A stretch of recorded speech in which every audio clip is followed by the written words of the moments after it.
Thank you so much for joining here today. First, let me acknowledge the Wurundjeri people of the Kulin Nation and their elders past and present, the traditional owners of this land. We have the pleasure today to have a deep dive into the pearls of IPCC Working Group 3. If you look at any climate agreement, then the one number that is picked out from there, for example, 43% reduction by 2030, that will come from the IPCC scenario database. That is kind of the elixir, the essence of thousands of hours spent by hundreds of scientists trying to compile the latest knowledge on mitigation. And we are incredibly fortunate today. We have Ala here. Ala has been in the center of IPCC Working Group 3 throughout the approval processes. He knows all the authors ins and outs and like how they behave under pressure when either Saudi Arabia gives them a hammering or when they try to react to other contentious issues. So Ala knows it all. You can ask him questions about everything in Working Group 3 and he will know it. However, today's seminar is mainly focused on the scenario database and in particular the interactive scenario database that you can use as your research tool. So this is, we have a bit more general background, etc. And there are quite a few presentations. It's a longer slot than usual, but please make sure that you ask questions in between. We want to have that interactive. We are here 10 people online, and if I walk if you're walking too much off the screen, please also shout online. And yeah, if we can make that an interactive session, that would be good. Can I ask for a volunteer online to unmute yourself and to say a word so that we can see whether we can hear you here in the room? We need a volunteer online to just say hello, Melbourne. Hello. Fantastic, Shreya, thank you so much. And so now I pass on to Ala. He will first have you bring up the Jim's recording, yes, and then we continue from there.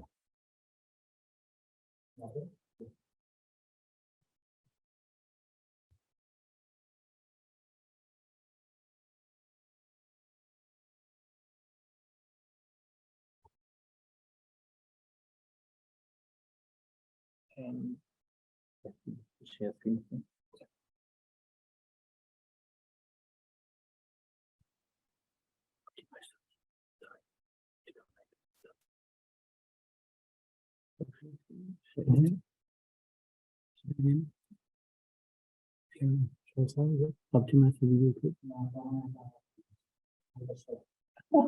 Okay, good.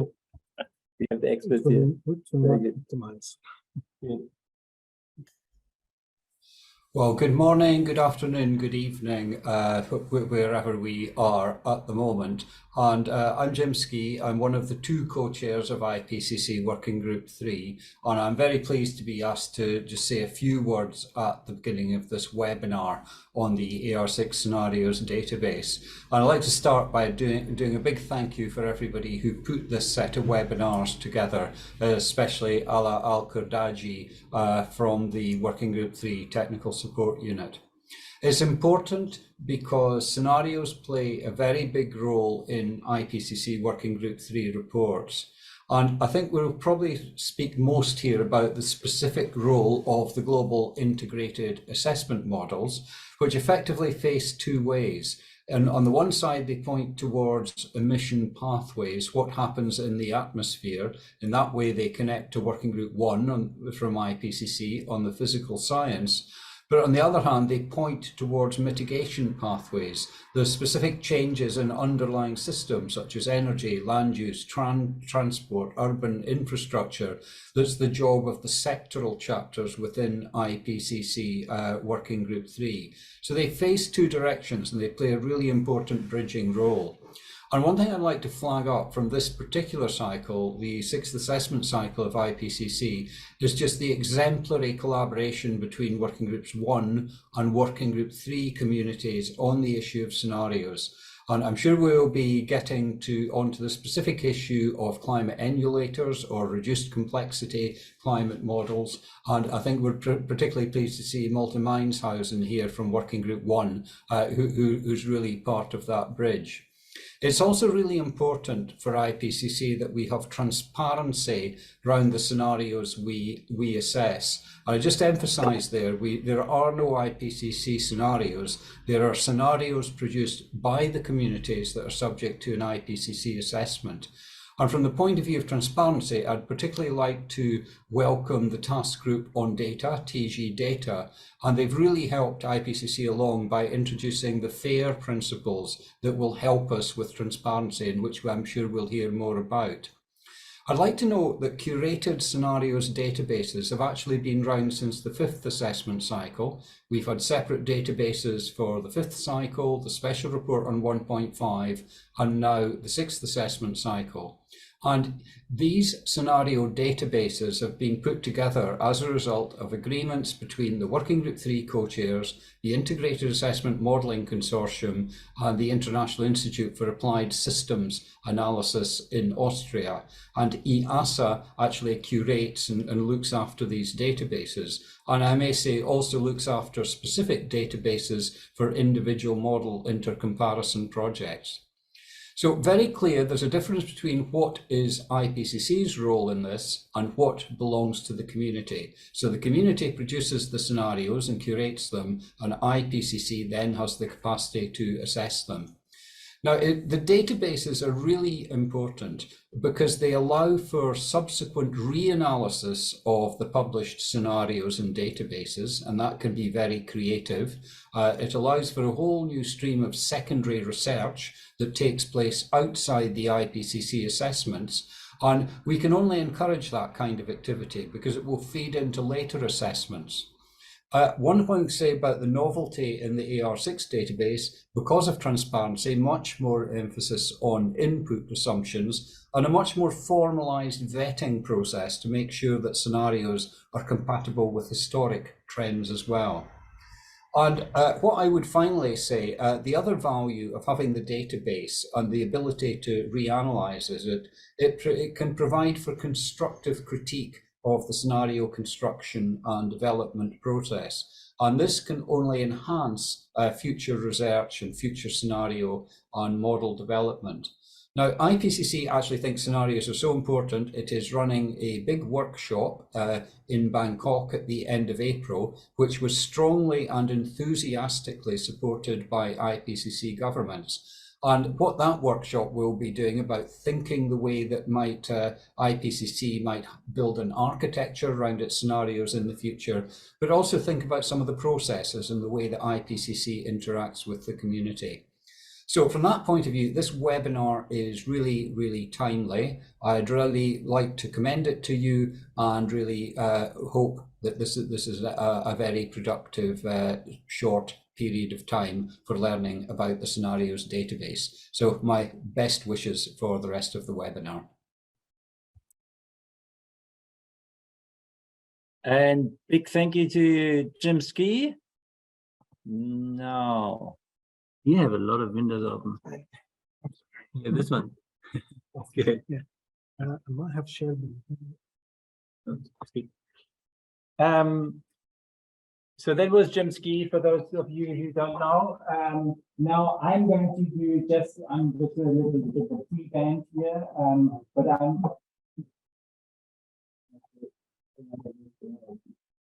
Okay.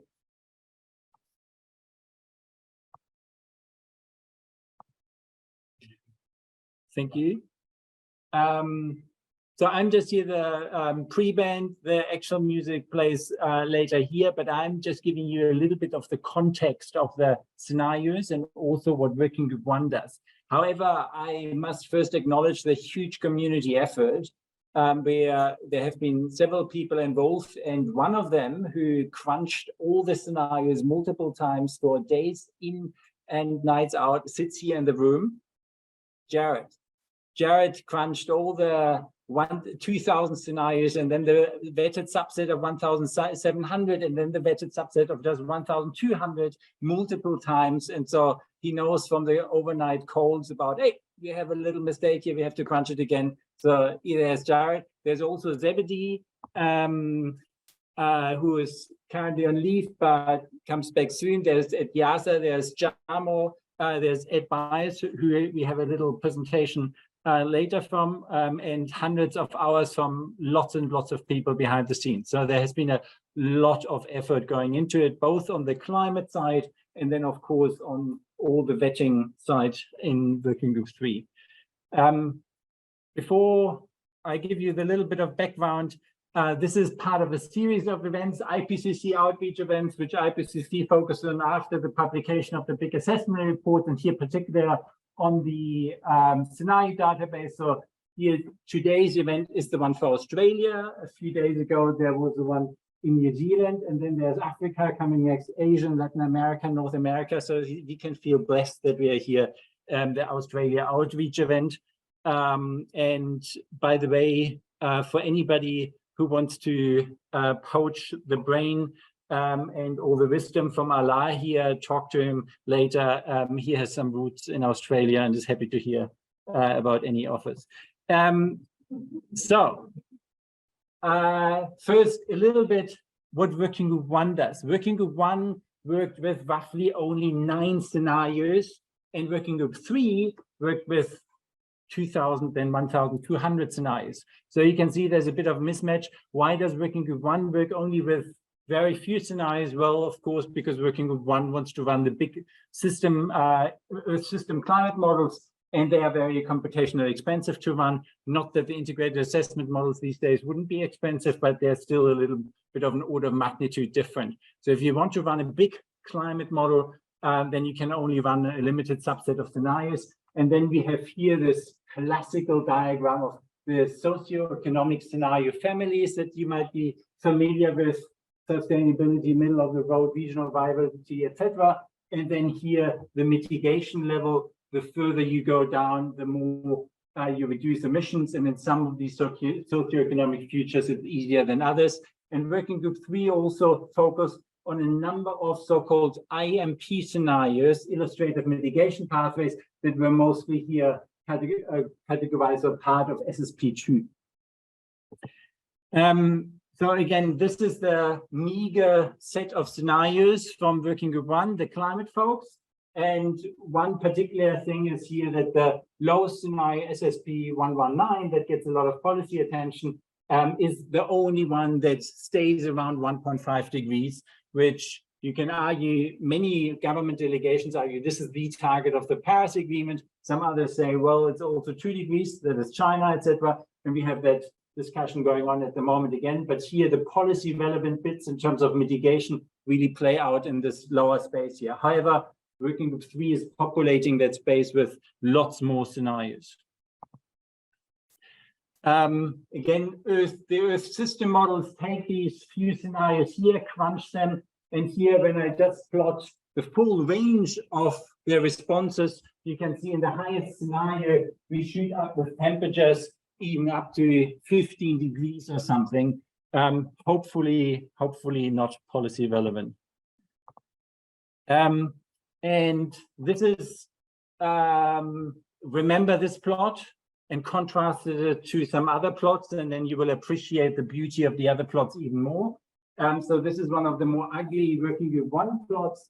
Anyway, the key point here is that the Earth system models for here these 5 SSP scenarios produce you a range of different temperature outcomes. And let's just focus on the highest one here, SSP 585, around 5 degrees. Now, you probably will all have heard we have the hot model problem. We have quite a few of the huge, big, good models that are very warm. And because of other lines of evidence, we consider them a bit too warm. However, they fare really well on other regional aspects, etc. But then they are constrained a bit. And then you see here, SSP 585, if you constrain these big Earth system models, the average gets down from around 4 to just from around 5 to just over 4. But then IPCC Working Group 1 combined it with quite a few other lines of evidence, again, from the emulators. And this is here the green bars. So the gray bars reflect just this plot over there, the constraint CMAP6 big model ones. And then the green plot is the synthesis of all the evidence, paleoclimatic evidence, what has been the warming in the last interglacial, etc., and what does it tell us about how the future is going to warm. And so, and then you combine the two, and then you get these 5 warming lines out. So the Working Group 1 then makes for these 5 scenarios here the best estimates and the likely ranges. And that is what we then try to capture in an emulator in order with the same approach or same outcomes, we then try to crunch the 1,200 scenarios. When I say we, I mean Jared. So, and here is a plot that hopefully you will consider one of the most beautiful. Very happy with it because I did it. But this is with our colleague Ed Hawkins, who does the famous stripes. And we sat together and thought about how can we make for IPCC a graph that shows the 5 scenarios. And for the connoisseurs among you, you might appreciate that here these colors, they don't only show the warming. If you go look at the lower end of these color ranges, they're a bit lighter than the upper. So this is the likely range in here in between. And then you see here when the emissions are halved, or when the CO2 emissions are 0. And you can see we are not going to go back to blue stripes even in the lowest scenario. We are going to face quite a bit of warming, extra warming. We expect that reaching around 1.5 degree even in the lowest scenario in the early 2030s. In the lowest scenario, we won't go much above it, but we are not going to go back to either 1 degree or pre-industrial levels. We can go a bit below 1.5 degree by the end of the century if we follow the low scenarios. All right, and here is the exercise of calibrating all these climate emulators. We here in Melbourne, and that is Jared, Zebedee, and myself, we here develop and maintain Magic Model, which is one of them. It's the orange bars here. And then there's the FAIR model, there's the Cicero model from Oslo, and the OSCAR model from IASA in Luxembourg. And so the attempt is to replicate the blue big range. What the little dots here show is the individual system models, and here these top ends, as I said, there are quite a few of these models that are really, really warm, and they are kind of discredited a bit by IPCC just in terms of their global mean temperature. So this is the best estimate, this bar, and these are the big models. And so the emulators then try to replicate these big bars and a dozen other indicators.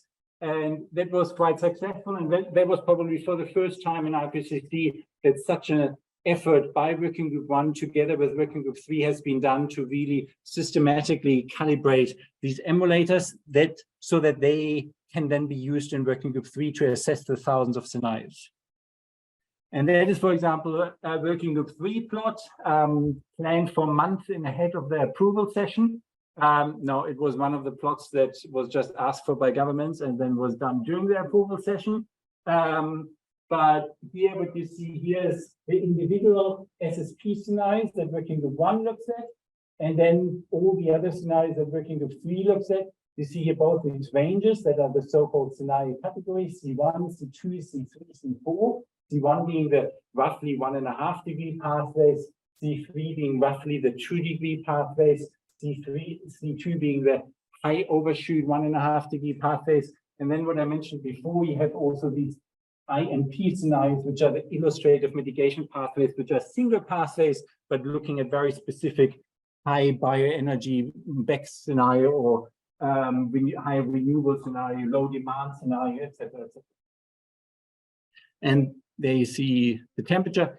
The essence of all this effort is that in this table SPM2 in Working Group 3, where probably a lot of sweat and pain has also gone in from your side, Allah. But yeah, these are the tables where then individual numbers are picked out from that then end in the climate agreements. Can you see the number that ended up in the Glasgow Agreement? Anyway, this is the key number here. It wasn't Glasgow, but this is here the key number. 43% for the 1.5 degree scenarios, greenhouse gas reductions by 2030 compared to 2019 levels. So this is now the key policy development numbers that the UNFCCC negotiators look at. And there are a few other numbers that I looked at, like when do we have to reach net zero, etc. But this is again just to show you how important all the mitigation scenarios are. And this is the last slide to conclude, just to again say the scenario generation process is really something that goes through the 3 working groups and is incredibly important in order for IPCC to combine the knowledge around the working groups. And as Jim mentioned in his introduction, there's a role for the community to play, there's a role for the IPCC to play. I'm personally more in favor of the IPCC having a stronger role because it is so important in order to come up with synthesized information and to do the assessment. And if you leave it to individual communities, there's a whole lot of other stuff going on. If these communities just make the call, and then who is these communities? They're also not fully inclusive, etc. So I think personally, there has been a very good time for the community really coming together and playing a strong role, but there's also a time now, I think, that the IPCC can again step up, and we will see in the April workshop on scenarios how that is going to play out. There are forces pulling in all kinds of different directions. But just to briefly show here, working group 3 is basically at the start with the socioeconomic drivers, here the population, GDP, technology, then producing the emissions. The working group 1, the physical climate science, looking at the concentrations and the climate projections, and working group 3, looking at then the species level and human impacts and geophysical impacts. And this little band is the calibration where working group 1 knowledge about the physical climate impact is fed back to working group 3, so that working group 3 can make the conclusions. In order for staying below 1.5 or staying around 1.5, you need to most likely change your energy systems in that way, or have that trade-off between transport, industry, buildings, and other mitigation policies. Anyway, that was the small overview. Again, this scenario database that you're going to see more of today is the pearl of the policy relevant conclusions, I would say, in many regards in working group 3. Alaa can correct me if he thinks I'm wrong. It was fantastic to see the working group 1 and working group 3 collaboration again. It's not happening automatically. It's only happening because there are people like Jared and many others who really burn a lot of midnight oil to do that. And I hope that AR7 will find a way to do that again. And yeah, it's the challenge in the future is always this: how much is IPCC supposed to do and direct, and then also create tools to allow the synthesized assessment, whereas others might tell this is already doing science, and in some respects it might be, but without it, it wouldn't be possible to do the proper assessment. Okay, I stop here. We have now, just in case there are questions, we now can take a quick break for the general overview before we dive into the real stuff. Yes. Sorry, and please can you introduce me with your name?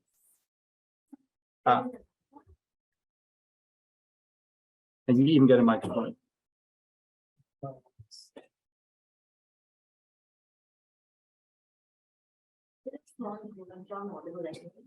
Yeah, but not for the online folks. And for the recording, which will be seen on YouTube by 1,000 people. No question. My name is Natasha. I will be starting with a Master's of Law in 2 weeks from now, potentially. But I've always been interested in the sustainability debate, and that's why I find myself here. But anyway, to be precise, my question is very simple. You said 43%. Did you, that number, did you intend to say that, well, there's a probability that the 1.5 degree rise in temperature by the early 2030s, the probability that that is 43%? Is that what you meant? No, sorry, what I meant is that if you want to keep global mean temperatures throughout the century to around 1.5 with no or limited overshoot, if you want to do that, then we have to reduce global greenhouse gas emissions by 43% compared to 2019. Correct, this is a lot. We need to be by net zero around the 2050 to 2055. And if you do the math, if we go in a straight line. Fantasy. Sorry? I feel like net zero is just fantasy. I mean, Why is it fantasy? because I feel it's not accessible. I feel it's not reachable. Why? Because it's very tall a task to accomplish. Yes, but the tall tasks can still be accomplishable. Yeah, but you want to be realistic about what we're talking about and what we're working towards.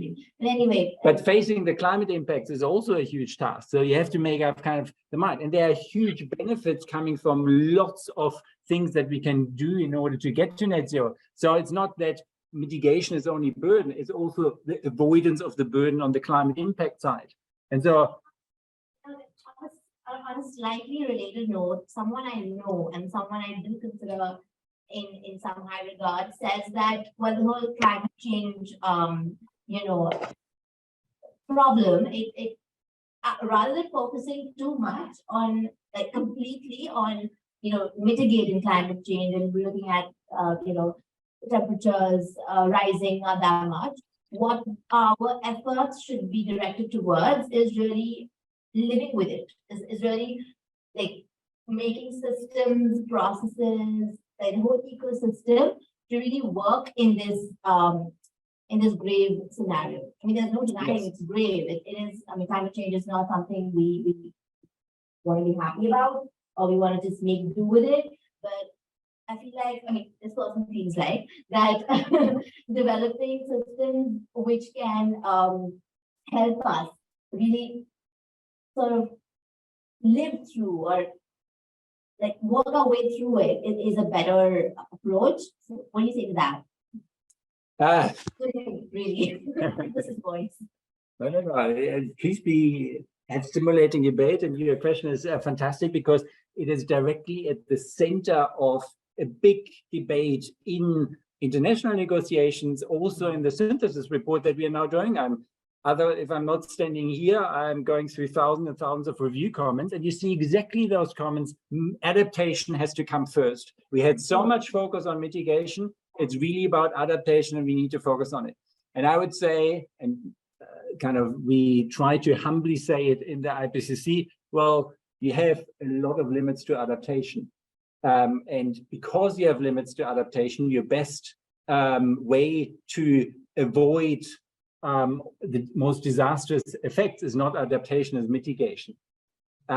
Because how do you create adaptation for a coral reef? No, you can't. Like you can spray a little bit of salt, but there's no way for ecosystems to adapt to the fast pace of climate change that we would put upon it if we wouldn't reduce emissions.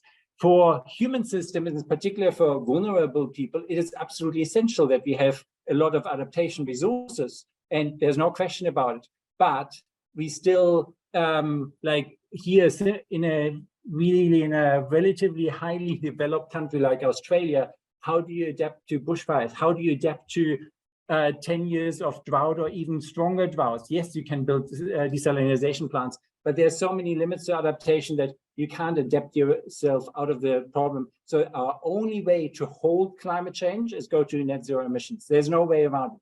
If we don't want to have ever increasing temperatures, we have to go to net zero. It's just a physical thing. And luckily, we have Working Group 3 that looked into the issue of how do you get to net zero? And these scenarios are actually just at the core of how to do it, and looking at different ways. And do you place more emphasis on the electricity sectors and electrifying all the other sectors and enabling these cross-sectoral mitigation? Or do you look mainly at, well, we just do it over afforestation, we build a few more trees and leave everything the same? Second option, not so good. First option, very good. It is a huge debate. The debate is partly driven by also where does climate finance go? And climate finance from developed countries to developing countries. There's a lot of It doesn't always follow that route from the developed to the developing. or- no, and 100 billion was promised, and I think the IPCC making a sense of the literature, it's around at 60, 70 billion, but even there can be a huge debate. Is that actually delivered already? And much more is needed. However, if you see the investment requirements in the mitigation sector, much more spent on it. We have the capital, it's the redirection of the climate finance flows, but it's not that easy. Anyway, Ala might go more into that issue, but just to say, yes, your question is absolutely relevant because that is at the core of the debate. I have a very particular opinion, and that seems not to be the opinion of your friend. No, it's not actually. I would think that I really appreciate your insight, and I feel like you are sort of agreeing with my friend because you're just saying that, well, adaptability, legally mitigation, adaptability, we have to adapt in select things, not all of them. It cannot be a straight jacket rule that you adapt. For instance, in certain climate related problems or issues, adaptability can actually be adopted.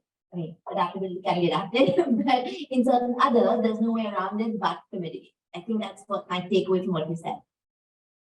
Yes, I would say let's mitigate as much as possible and then do adaptation at the same time on top, because we have so many climate impacts. The mitigation and zero, but I guess they're not. Thank you. Dan Zwartz from the Commonwealth Government Department of Climate Change.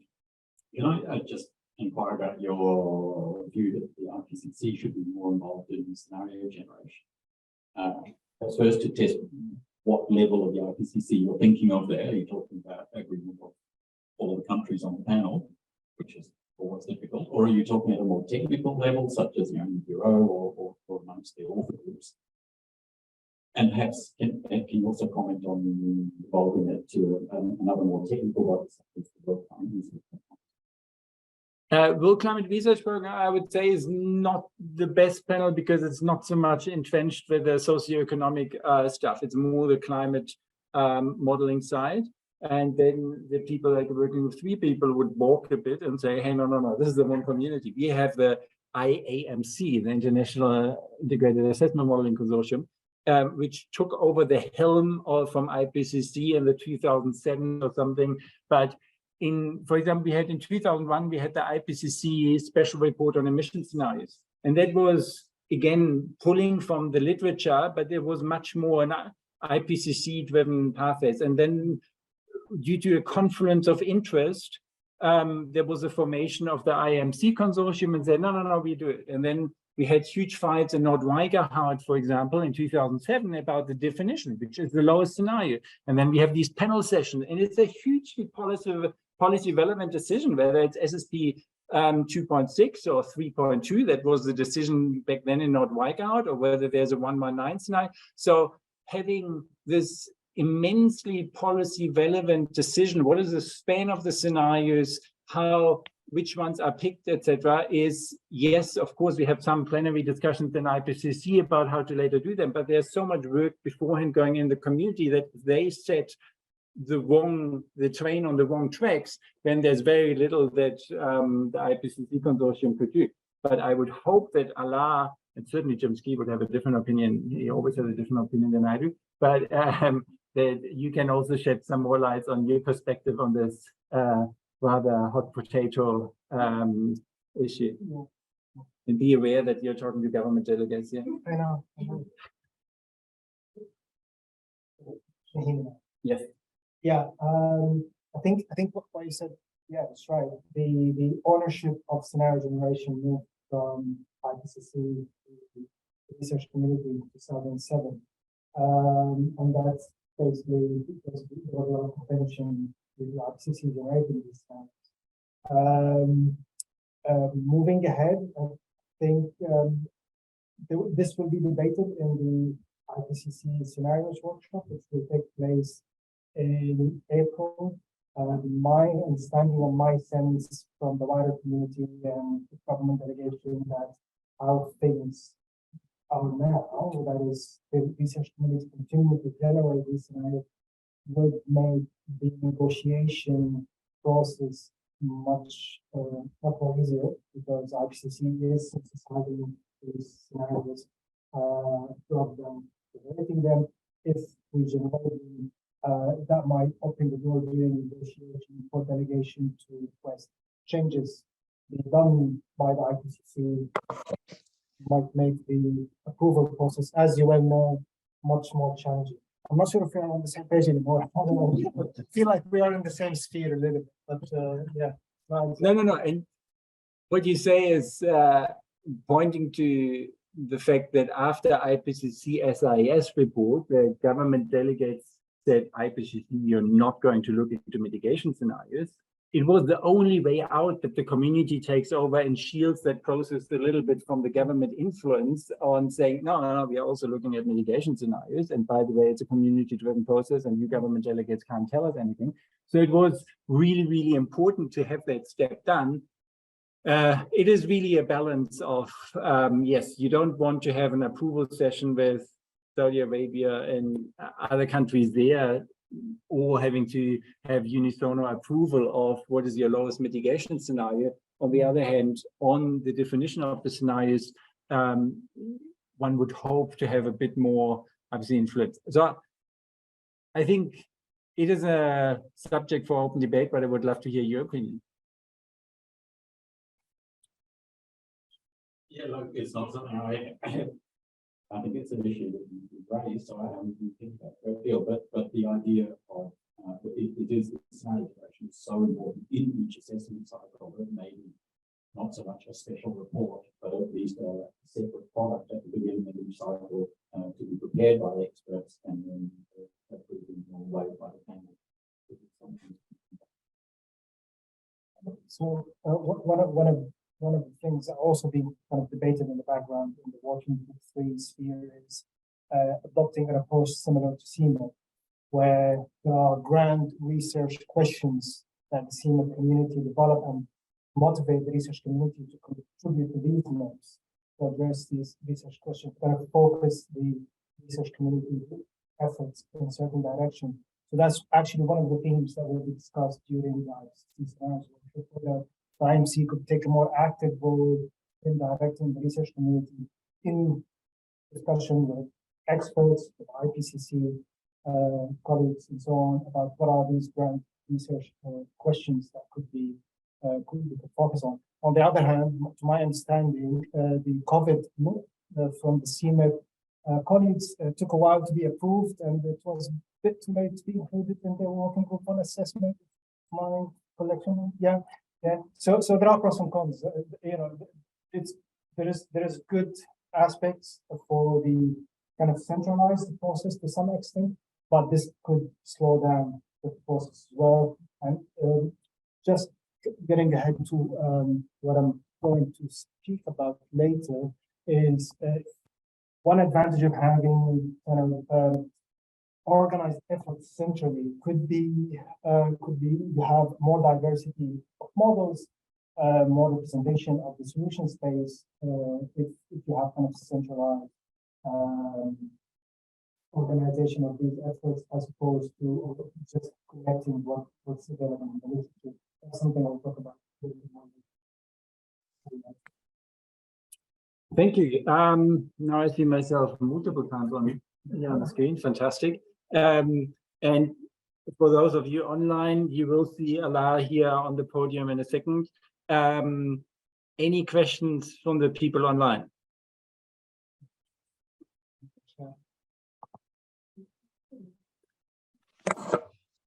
None.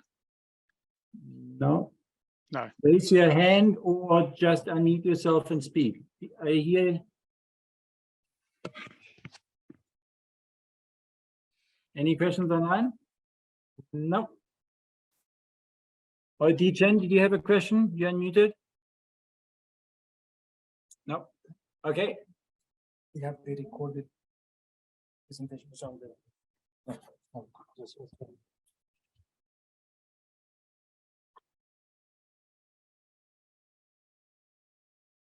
Okay, can you hear me? Yeah, so what we're going to do next, we have a set of recorded presentations about TG data, which is a task group within the IPCC that manages the data curation, archival, and the implementation of the FAIR principles. This data is archived in a data distribution center, which is a data service provider that archives the data for us. So we will hear a presentation about that as well. And then you'll hear from me virtually online, recorded presentation about how the technical support units goes about the process for the TG data as well, and supporting the authors as well as the data distribution center. I must say that what we are going, the data that's going to be referred to in the next 15 minutes focused on individual figures within the technical summary and the summary for policymakers. So working group 1, 2, and 3, we have all the underlying data and the input data for our SPM figures, summary policymakers and technical summary figures are all archived online. In some cases for working group 1, there is the code as well as archived online, so you can actually regenerate the figure and see the entire workflow, starting with CMIP all the way to the final figure. You can see that as well, how that has been developed. We haven't done that in working group 3, but we aspire to do that in AR7. So we have 3 presentations that are going to be shared back to back for the next 15 minutes. No, one sec. I need to share.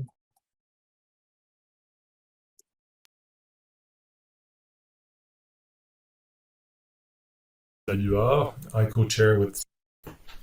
Hi, my name is WR. I co-chair with Sebastian Vicuña the IPCC task group on data support for climate change assessments, TG data. And our objective is to improve access to IPCC data, both for IPCC authors and also for scientists who rely on the IPCC reports. So this presentation is just meant to give you an overview of the efforts that we made in AR6 to make IPCC data more accessible and reusable.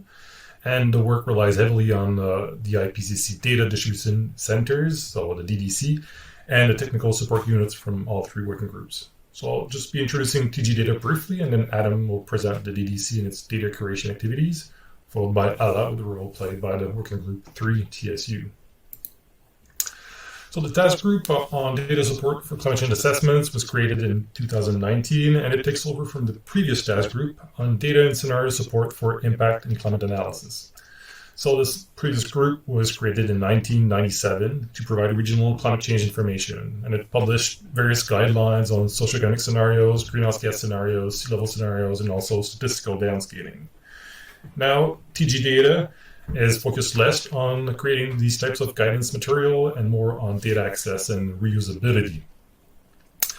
And so our mandate is really about putting data out there. So our objective is to make sure that the IPCC data follows the FAIR principles, meaning data should be findable, accessible, interoperable, and usable, reusable.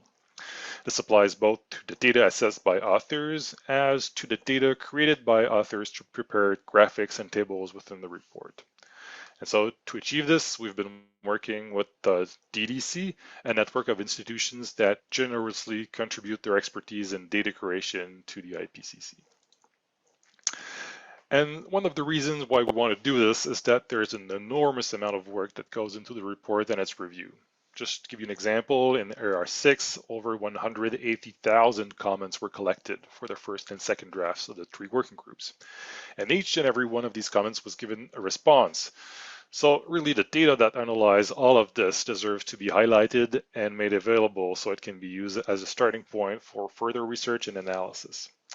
So our main objective for the 6th cycle is to publish and archive the data underlying figures and tables found in the summary for policymakers and the technical summaries for all 3 working groups, as well as the synthesis report. And so the DDC is also working to preserve a snapshot of the core CMIP6 and CORDEX data used by IPCC authors in the assessment, this emission scenario database, as well as other key biophysical and socioeconomic data sets that are assessed.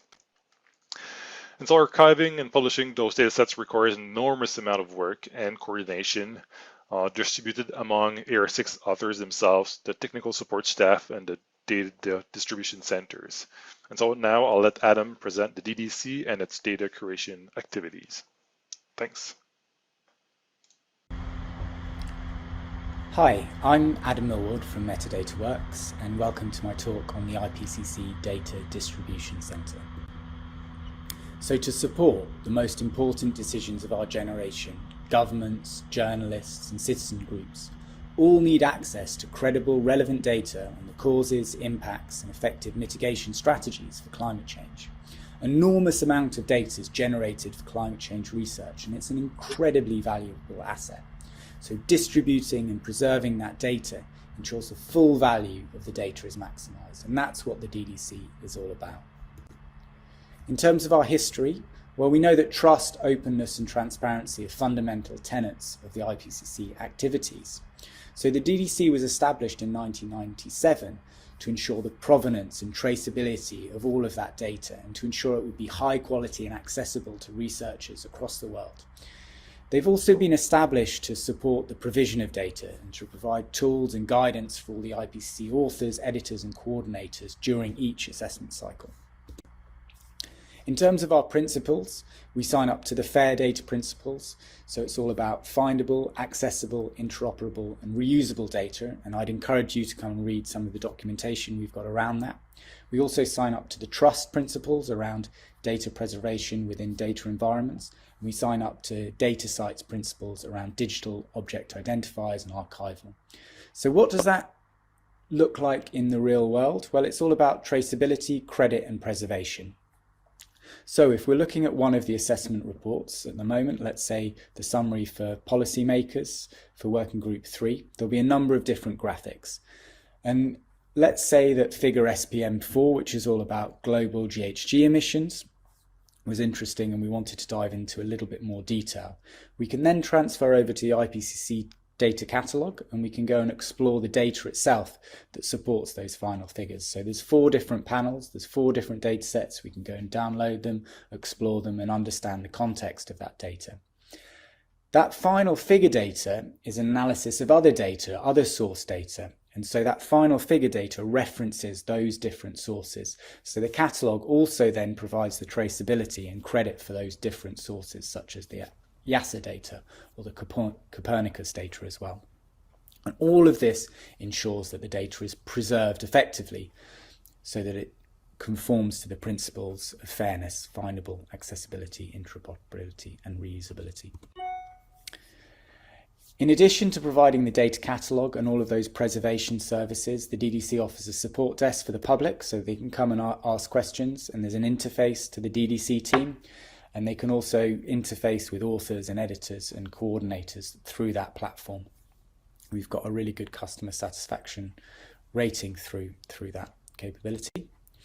We also provide a metadata onboarding platform within the data catalogue. So this is a secure area where coordinators can come in and tell us about all of the data that's coming through the assessment reports. And we've got a metadata profile that describes exactly the type of information we would like to capture when we're preserving, we're archiving data to make it more findable through the data catalogue. If you're interested in that, I've put some links in the resources slide at the end of this presentation. In terms of the opportunities going forward, well, we think there's an opportunity to support increased data access and usage through the platform and through the services we offer. We want to fill in the gaps in some of the IPCC data archival processes. We think we can improve the quality and efficiency of data management for the whole IPCC and provide leadership and best practice, such as the metadata profile that we've published on GitHub. We're also looking to enhance some of the catalogue features, so we're going to be creating collections to bring all of the different data sets together. We want to create a bit more of a dynamic user interface where we can preview some of the content and also create a space where events can be published. So if someone's created a webinar like this to talk about the data, that can be displayed alongside the data itself and be available to different type of consumers. We're also looking to enhance the service, so increase the coverage of input and intermediate datasets during the next assessment cycle. We're looking to develop some user-friendly visual overviews and that describes the relationship between datasets and organisations across the IPCC. And also we're going to look at establishing federation that will allow different data repositories to talk to one another and start to share the metadata to improve visibility and accessibility of the data across the IPCC. So in terms of the resources, I'd encourage you to come and look at IPCC data and search for datasets. We've got some schemas on GitHub if you're interested in metadata profiles, and also if you'd like to learn more about us, please follow the links below. Thank you very much for listening. Hello everyone, my name is Alar Kurdaji and I'm Senior Scientist at Working Group 3 Technical Support Unit. Today I'll be describing to you the role of the TSU in supporting the TG data process and the use of data in our underlying reports. The TSU is overseen by the Working Group Bureau and works closely with the TG data group in order to ensure the implementation of the FAIR data principles. As you well know, in addition to undertaking the assessment, our authors also produced data and figures to support the assessment. And to give you an idea, in Working Group 3 AR6 report, we have around 320 figures. The role of the Technical Support Unit is to provide guidance and training to the authors, as well as figure and data management. And we are also in the process of produce a GitHub repository that include the underlying data of our SPM and technical summary figures and some of their input data. We also work closely with our colleagues at the Data Distribution Center who set up a Zenodo AR6 community, and we provided them with the underlying data for some of our SPM and TS figure as well as their input data. We work closely with the Secretariat in order to ensure that all queries related to figure use are addressed. We work with the data distribution centers in order to ensure the quality control of the implementation of the FAIR data principle in our report. Just a reminder to everyone that the IPCC does not produce its own data, but rather reproduce data available in figures or post-processed data from existing data sets available in the underlying literature. One of the major data products for the Working Group 3 AR6 report is the AR6 Scenario Explorer and database, which is hosted at the International Institute for Applied System Analysis in Austria. So the FAIR data principles are there to ensure that the assessed data code or analyses used to produce figures and tables in our report are properly documented and curated to allow traceability and stability as well as transparency of the assessment. These principles also support the implementation of the IPCC error protocol, which is used should an error be found at a later stage. As for the implementation of these principles in the Working Group 3 AR6 report, they have been implemented on all summary for policymaker figures.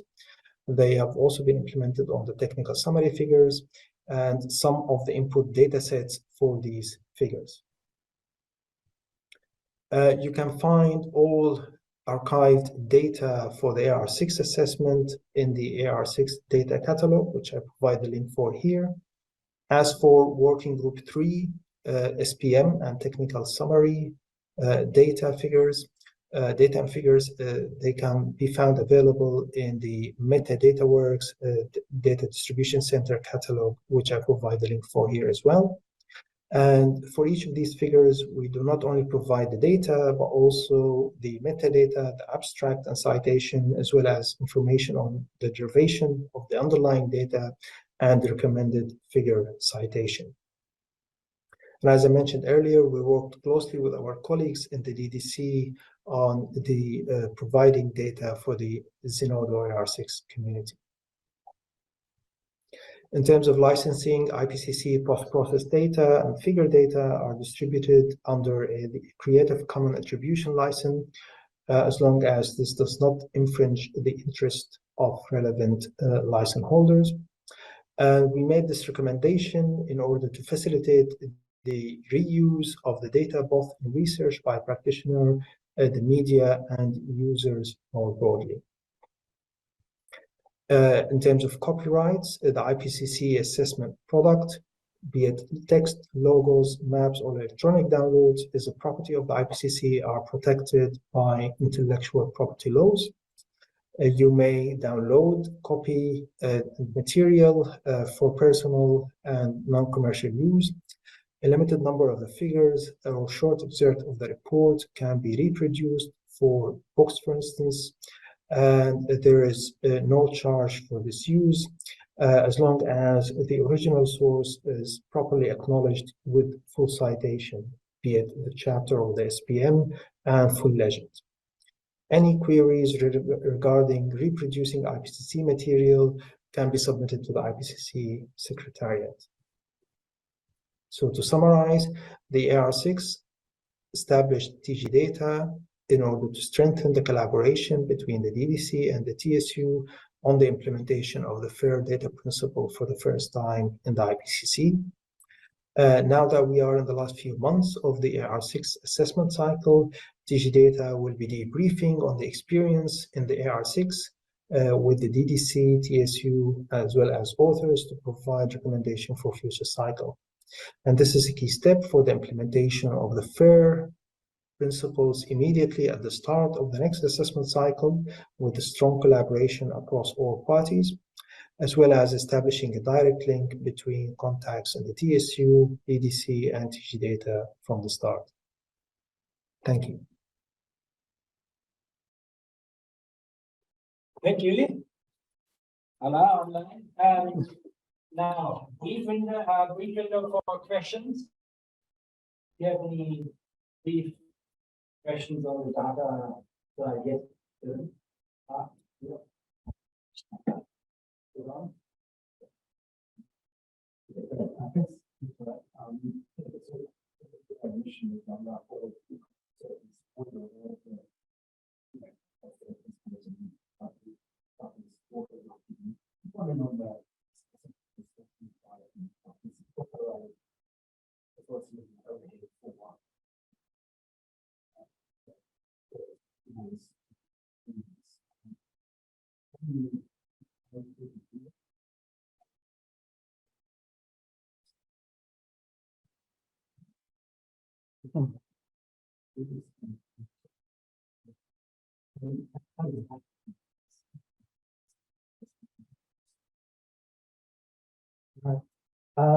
The unofficial answer is persistent pestering, but the official answer. But I think the mic was not working, was it? Is it working? Yeah. Okay. Yeah. So just for the online audience, the question was how do you achieve the full implementation of the FAIR data principles in the IPCC? So for working group 3, there was not an official requirement from the authors at the beginning of the cycle. However, as the cycle progressed, we made the ambition that we would limit this implementation of the FAIR data principle only for the summary for policymakers and technical summary, given that they are very kind of used in the media by the governments and so on. We have set up a process in place where we collect the data, the metadata, and also kind of the derivation of the data from the authors. In cases where we're using the scenario database, where the figures are based on the scenario database, that was a bit more straightforward because we have a wide community, including Zeb, Yarmo, Jared, and Ed, and many others who work on producing these figures, helping the author in producing these figures. So that was a bit more straightforward. But in other cases where the input data and the underlying data is produced by specific author or authors, we had to help them to get the data provided in a specific way. There is specific schema that as Adam mentioned, that the data distribution center has adopted, so that it's synthesized across all 3 working groups. But on the day of the publication of the report for working group 3, we had all SPM figures, the data, underlying data, published online immediately with the publication of the report, so that was great. And for the technical summary, we have all but one figure for which the data is available online as well. So if you go to the data catalog, the IPCC data catalog, and you go to the part of working group 3, then you will find all SPM and all but one technical summary figures there. I must say that we had underlying data issues. So we had the input data, if it comes from, for instance, International Energy Agency, we were not able to archive that data because they have strict license, so they did not allow us to archive this data. But where the data is resourced from research papers or open source sources, then the underlying, the input data, the initial data was also archived as well. I hope that answers the question. The ambition for AR7 is to do all the figures, which is huge toll and would require human resources. And I'm not sure we will have it with TSU and the chapters, but we'll see.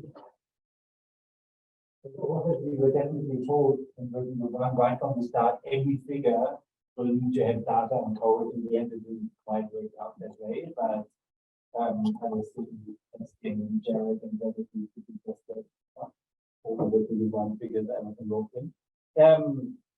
Remember, we moved past the stage of the pre-bands. We're now in the disclaimer stage. The main act is still to come with the interactive demonstration, but maybe there's another spicy question here. For example, you could ask, Allah, why did Working Group 3 choose a less psychedelic cover of the Working Group 3 report compared to Working Group 1 and Working Group 2? What There is is it? something the cover image of the Working Group 3 report. Okay. Very Northern European solar Yeah. cells and kind of developed country setting, where this Working Group 1 and Working Group 2 one could say some people thought they wanted to say that they are in La La Land because they had all these fancy, colorful stuff there. But maybe it was more an artsy thing in order to bring in more communities, etc. Right. But it's a very stark contrast between Working Group 1, Working Group 2 covering the same line, and then Working Group 3 cover coming their main. Is it Jimsky's house? No.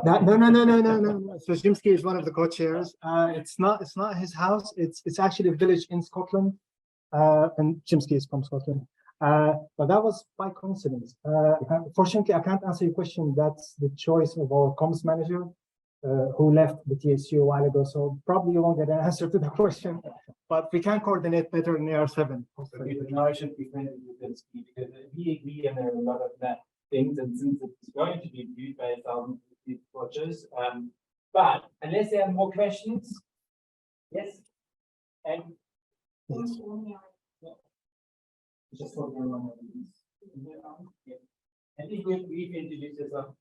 My name is Natalia, and my background will be urban planning. I'm just curious whether there is any standardization behind this data. Like, for example, for urban planning indicators, there were ISO standards developed maybe 5-7 years ago. Is there anything in particular for climate change modeling? Like global standardization? Right. So we have a subset of figure in the technical summary relates to urban data, urban planning data. So the underlying data for that figure is archived online. It's not my area, it's not my domain of expertise, so I can't speak whether the ISO standards were kind of captured in that data. We have the urban chapter, which kind of discuss all these things in detail, but I can't answer exactly to the ISO standards. That's not my area, I'm afraid. Yeah. There was a bit more about the climate data within one territory, and so there are certain naming conventions, etc., not necessarily ISO, but yeah, good question. Now let's move on to the main act. Before the main act, we have Ed. we went by. Okay, Wow, so 20 years. right, so just 3.5 minutes from Ed to give an overview on the Scenario Explorer. I must give credit to Ed. Ed has managed the entire process of collecting the data from all the modeling groups. So when we'll talk about 3,000 scenarios, this is all processed by Ed, vetting, undertaking the climate assessment workflow with Yarmo, with Jared, with others, leading all the way to the final data set. So it's at the moment, it's I think it's midnight for Ed. So I'm not sure if he's with us online, but I hope he's sleeping peacefully. And I'll share the video that Ed prepared for us, and then we will jump with the online demonstration.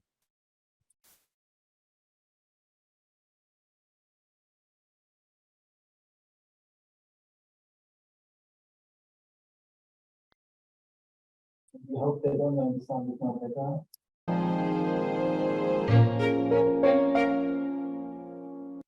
Hi, I'm Edward Byers, and this is a video pill about the AR6 Scenario Explorer and Database hosted by YASA. In April 2022, the Working Group 3 of the Intergovernmental Panel on Climate Change was approved and released. The Working Group 3 report maps out the options and pathways for mitigating climate change, concluding that nothing short of full societal transformation is needed, starting immediately, to have a chance of limiting warming to 1.5 degrees. We saw statements like these in the headlines, numbers about emissions reductions by 2030 and fossil fuel phase out. Many of these numbers from the report come from the AR6 Scenarios database. For over 3 years, more than 3,000 quantitative scenarios were uploaded by the energy and climate change research communities from around the world, many of which members of the Integrated Assessment Modeling Consortium. Analysis in the latest IPCC report is supported by this data, which contains short and long-term projections on CO2 and greenhouse gas emissions, global temperature levels, the energy sector, socioeconomic development, industry, buildings, transport, and land use. This has been the largest and most inclusive scenario collection process in Working Group 3 to date. To access AR6 Scenario Explorer and Database, simply search AR6 Scenario Explorer or visit data.ece.yasa.ac.at/AR6. Access the database as a guest. Otherwise, register for an account or sign in to be able to save your analysis of workspaces within the Scenario Explorer. You can load existing workspaces, such as these ones made for illustrative mitigation pathways, or create your own, customizing your panels to show different variables and scenarios. You can download the data for your own analysis and check out the PyM package designed specifically for this type of dataset and analysis. Want to compare scenarios that limit warming to 1.5 and 2 degrees? The database filters make this possible to easily change the scenarios, variables, and regions that are displayed. There are also options to change visualization settings, export images, download the data. Documentation can be viewed directly in the panel or on the documentation page. On the downloads page, you can download full snapshots of the database as CSV files for analysis, split by different regional aggregations such as global data and by country. Downloads also include metadata indicators, which adds additional information about each scenario in the database. For tutorials on how to use Scenario Explorer in more advanced ways, information about database and process, citation, licensing, and acknowledgements, see the About page, or get in touch with us. This community effort has supported analysis of Working Group 3 assessment, but will continue to support research on mitigation of climate change for years to come. If you're using database for your own research and need help, have questions or feedback, we would love to hear from you.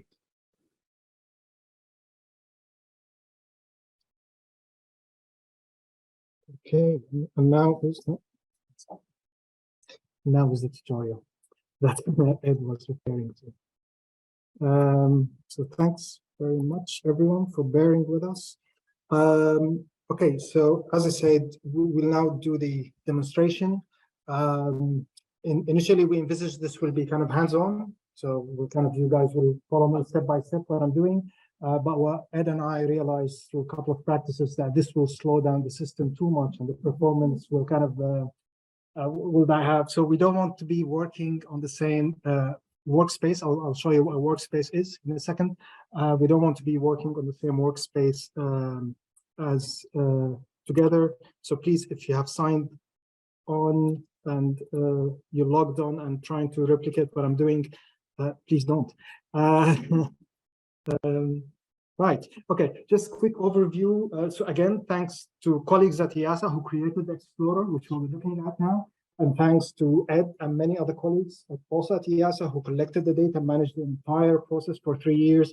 Things went down to the wire. I can tell you that we received the final deadline for correcting the data was 5 weeks before we submit the report to the government. We're talking about 3,000 scenarios being processed. Jared knows probably better than me and how these things, went to the wire in the last few days, and then you get errors, you reprocess, post-process, and so on. So it's a huge community effort, and thanks to everyone who did that. We have 3,000 scenarios, global, national, sub-national, sub-regional, and regional, and also sectoral scenarios.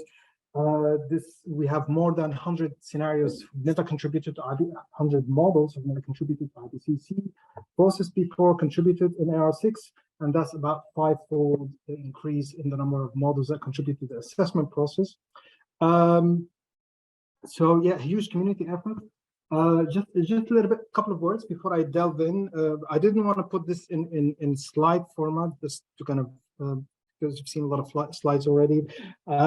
So obviously these studies and these analyses are coming from global integrated assessment models, which are by definition a simplified representation of very complex systems, socially, environmentally, and the societal system.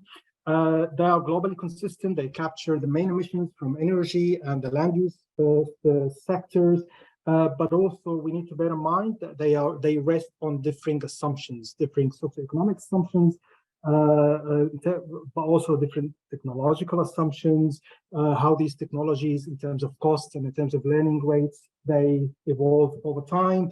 And also they have different regional constraints in terms of the adaptation, ability to mitigation, or the ability to mitigation efforts or mitigation constraints.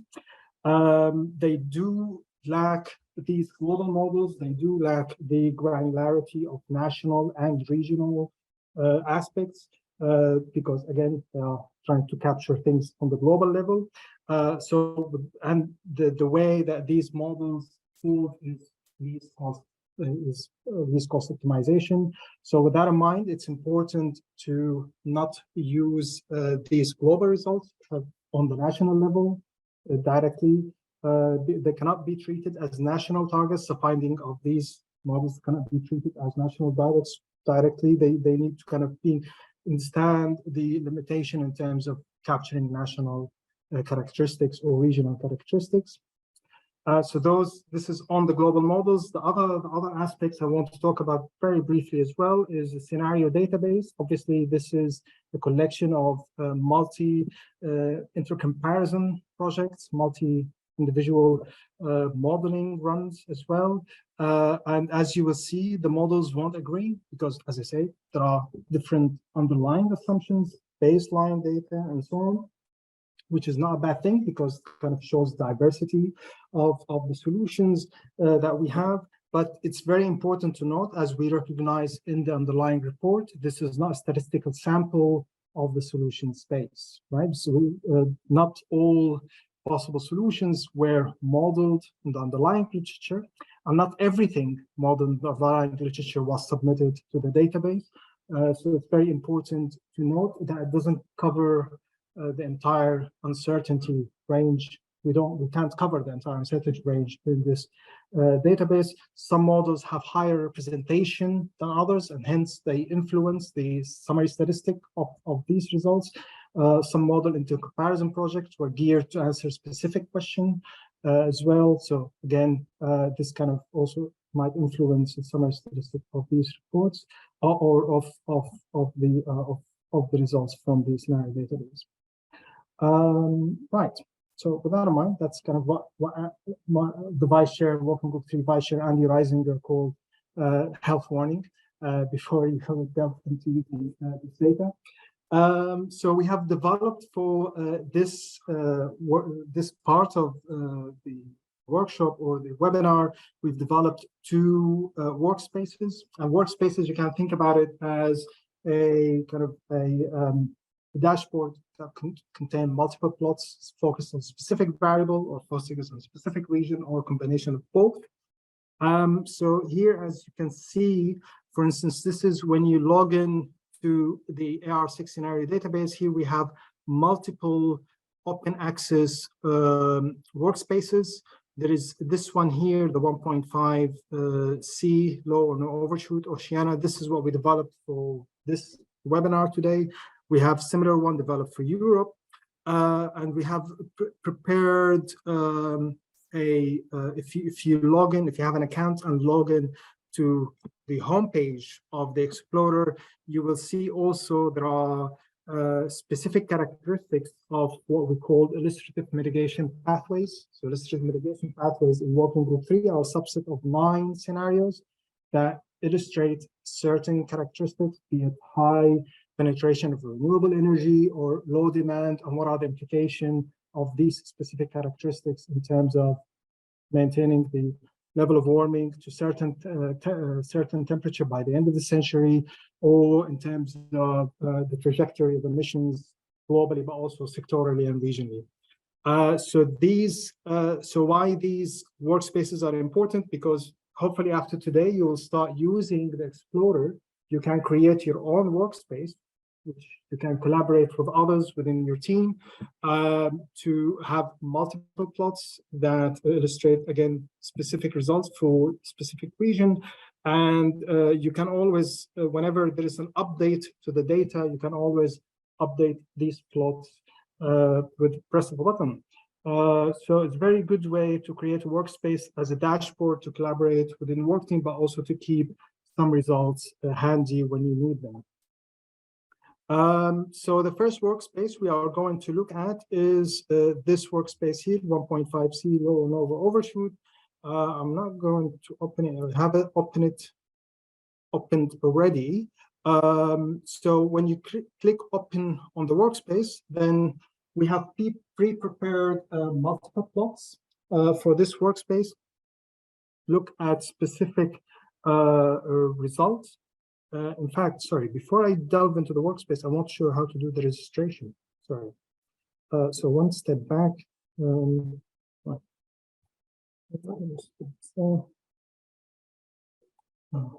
Right. Registration. I suspect it's here. Yeah. Registration. Right. So you can do guest login if you'd like to, but if you do that, then you won't be able to download the data. For instance, you won't be able to create your own workspace to collaborate with others, and you won't be able to access other databases. So here we are showing the features of the Explorer applied on the AR6 scenario database. But if you create an account by registering here, which is straightforward and slow, right? It's very straightforward creation of account like any other platform. And once you confirm, then you will be able to have a username and password like I do here, where you can again access not only the AR6 scenario database, but you can access other databases such as AR5, the special report of 1.5 degrees, and other community-based databases such as the Network for Greening Financial System database, which focus on finance sector scenarios. So this is on the registration. Now back to the workspaces. As I said, once you register and you open the homepage, then you will see these public workspaces. You can have private workspaces, which will appear here on the homepage as well, but others won't be able to see that. And once you click on one of the workspaces, and here what we have is multiple plots, trying to manage the Zoom panels so that they don't stop the picture for the people in the room. So you can see here, we have plot on global CO2 emissions. We have a downscale plot for Pacific OECD CO2 emissions.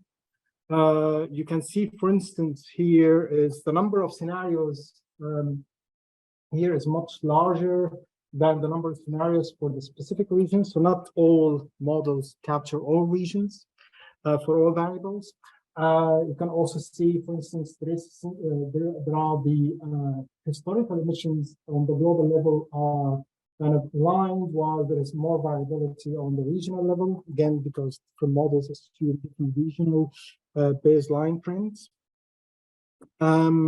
So one example is to plot the CO2 or the methane for the AFLU sector, or the CO2 emissions for specific sectors such as industry and energy. You can also plot the final energy here. As you can see, I have the global results, but also the Pacific OECD results.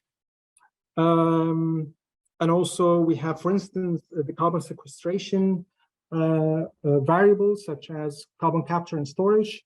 Again, you can see that, I mean, perhaps it's not visible here, but if you download the data, you will notice that the CCS is not covered by all scenarios and all models, for instance. So a subset of scenarios capture this specific variable.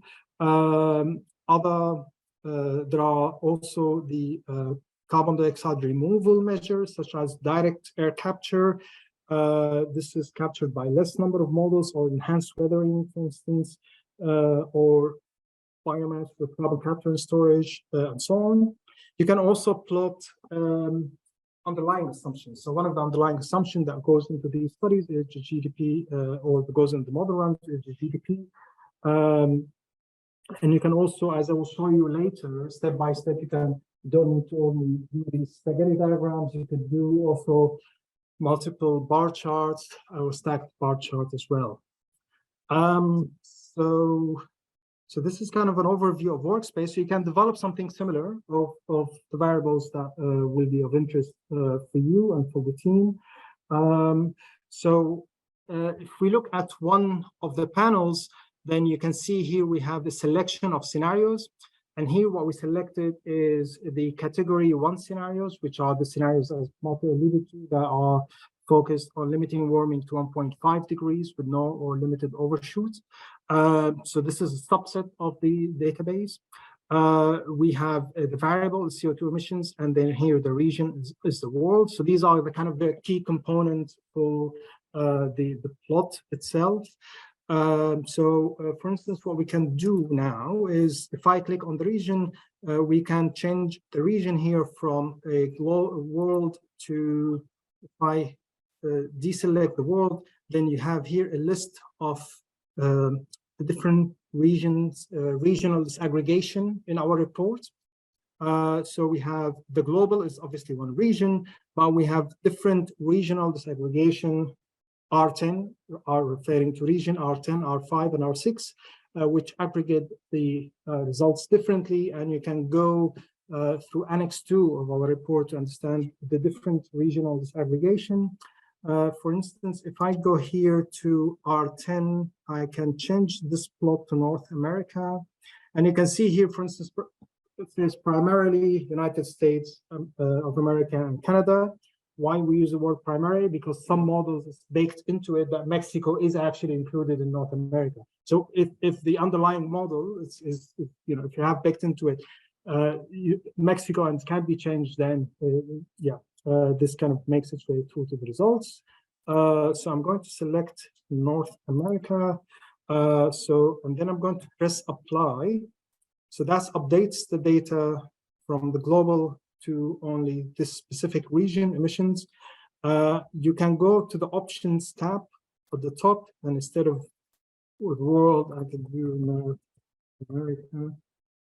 And then that will change the title of the chart here. If I press update, and then I can close this panel here. So now you have transformed the world data into North America for this specific variable. I can also change the variables, for instance, so I can, if I click on variable here, then you can, then here, for instance, where we selected CO2 emissions, I can change that to, if I deselect this variable, I can change that to emissions. Actually, I shouldn't be doing that because I know the names of the variables, but that does not necessarily the case for everyone. So what you could do, you have here, what you can see is the trees of variables. So there's a hierarchy for each variable.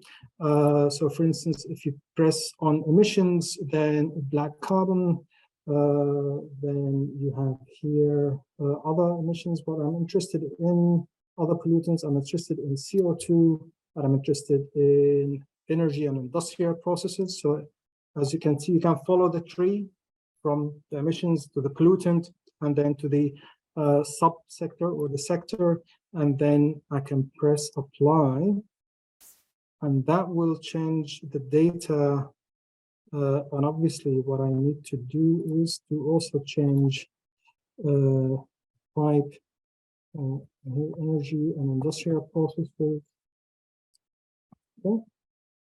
And then if I update the title, then here we have this plot focuses on, as you can see, the region is North America, and then the variable is emissions, CO2, energy, and industrial processes. So that's focused on a specific variable. So you can also, instead of going through the entire list of all variables here, as you can see, you can, for instance, if you're interested only in socioeconomic variables, then you can select here. And then when you press on this space, then you have only drop list will only contain the socioeconomic variables. Same if you select energy, then the list will contain only energy related variables. And so climate assessment, for instance, these comes from emulators like Magic and FAIR and Cicero. Then you can also click on the climate assessment and get the level of warming for the century or the cumulative emissions of certain pollutants. You can also, for instance, here select only variables that are relevant to scenario selection. So here what we have is the global scenarios for the category 1, and almost all variables are available for this specific category of scenarios. But as I will show you later, when we have study only for Australia, there is only a subset of variables that are actually submitted to the database. So at that point, if you click show only available variables, then it's become relevant because downscale this long tree of long list of variables to only the ones that are available in the underlying scenario. So we will see that later. Okay, so that's on the selection. So on the options, as you can see, change the name. You can have actually a description. So I'm just going to go XYZ, for instance, update. And then if I click here, not sure where the description appears. Never mind. Yeah, okay. It should appear under the title, but it's not appearing. But I did what? North America CO2 emissions.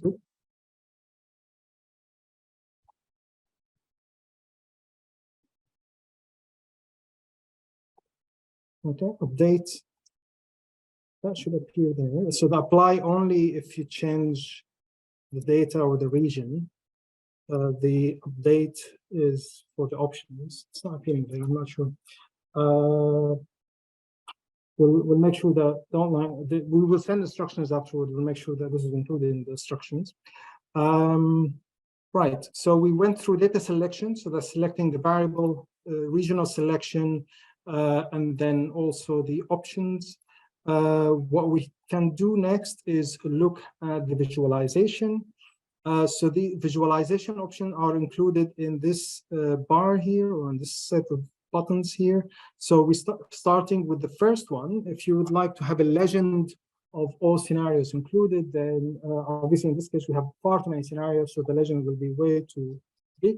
But you can have this legend available handy when it makes sense to show the legend.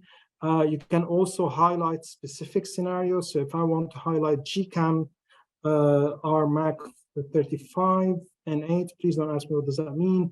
Then I just click on GCAM here, and then as you can see, one of the curves has been boldened. So that's showing specifically this scenario that I highlighted. So that's one option for visualization.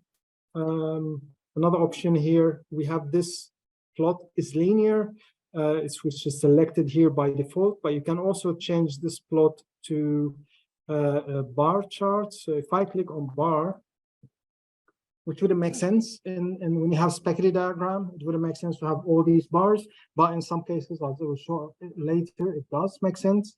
You can also use this toggle here to convert this bar chart into stacked bar. Again, it wouldn't make sense here because I have one variable, but when I have multiple variables and they come to the same hierarchy or belong to the same hierarchy, then a stacked bar chart will make sense. You can also show the data. So if you click on this table here, you actually have the data, the name of the scenario, the region, and the actual numbers. So that might be useful as well.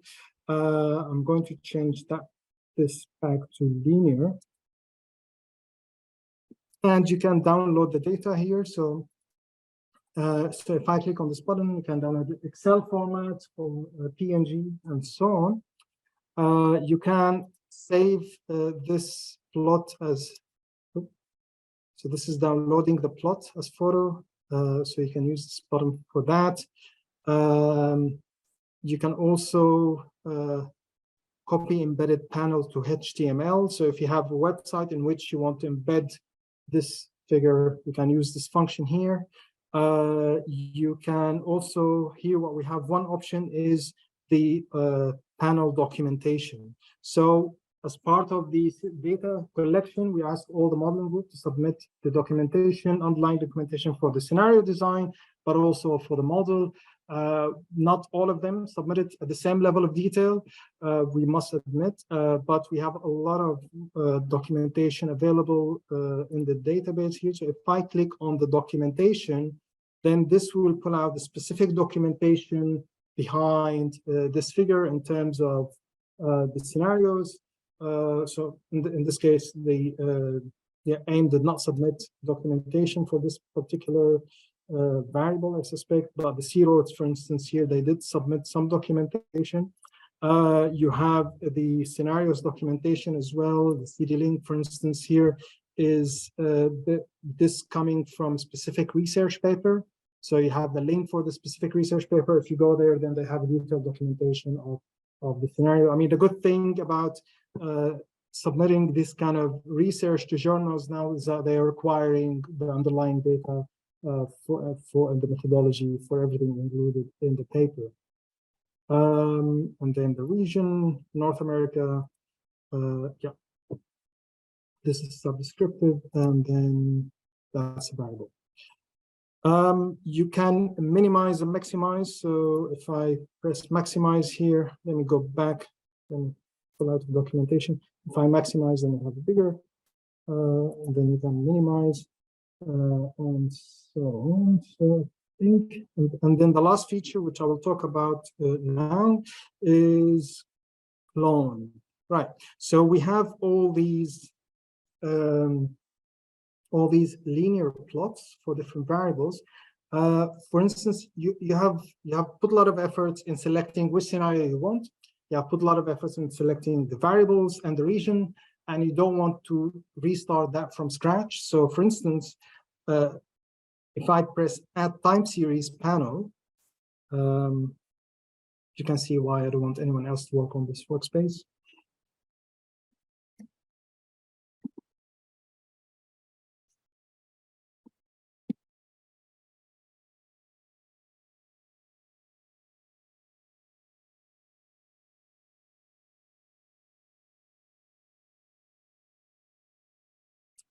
in case we crash, we have a recorded one.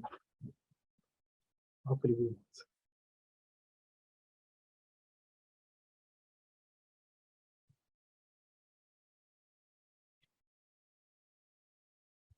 Any questions so far? Yes. Yeah. I'll pause. Yeah.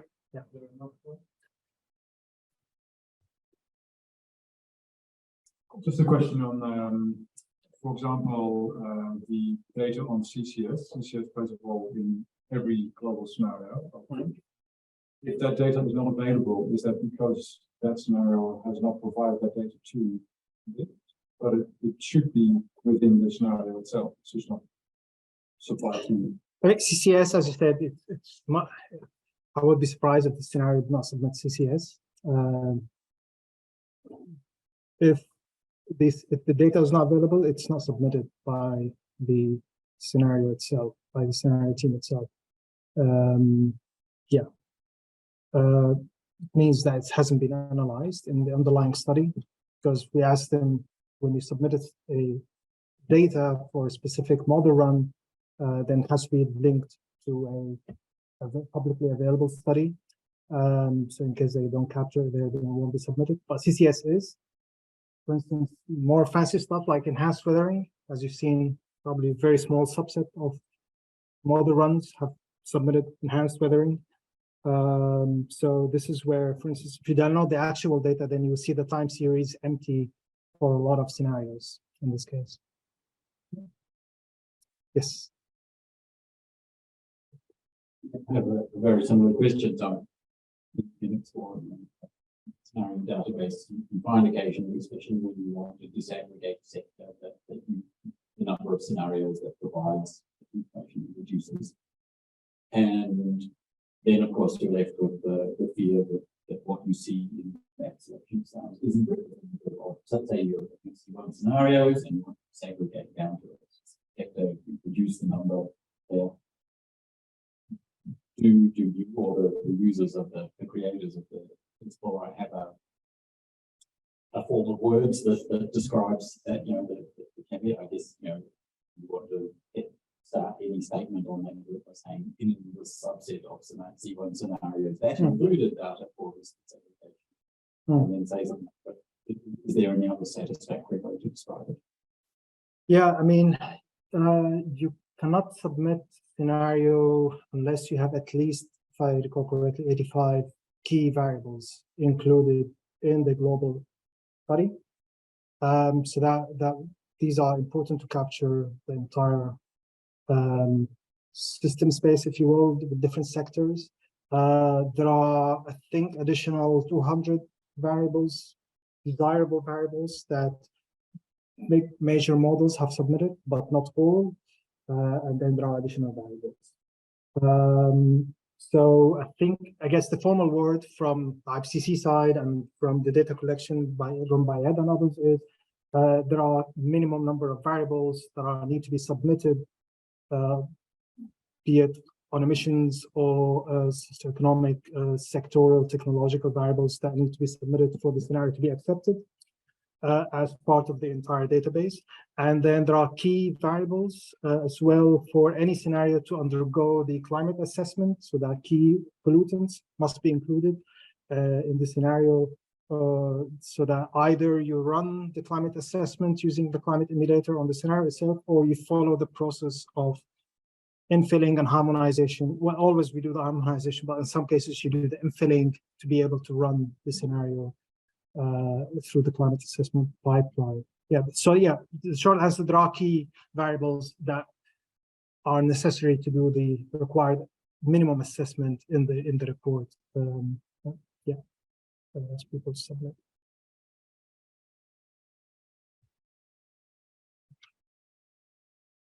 Yeah.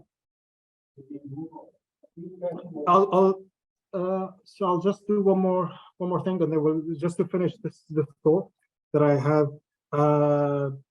Yeah, because the panel on the workspace is now run. So if you recall, pressed add time series, and when you press add time series, then you have this empty panel, and then you need to construct it from scratch. So you select the scenarios, you select the region, the data, and so on.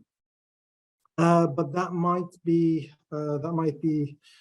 you know, a long process when you want to include so many plots in one workspace. So another way to do it, I'm going to remove this panel. Okay, luckily removing doesn't take time. What I could do alternatively, if say I'm really pleased with this figure, but I want, instead of apply it to a final energy sector and then the vectors within the final energy, so that gases, liquids, solids, and so on, I want to apply it to primary energy and the primary energy mix. So what I could do, I could clone this panel. We might have time for a question in the process. Right. Okay, that keeps it interactive as well. Yeah. Let's take question. Yeah.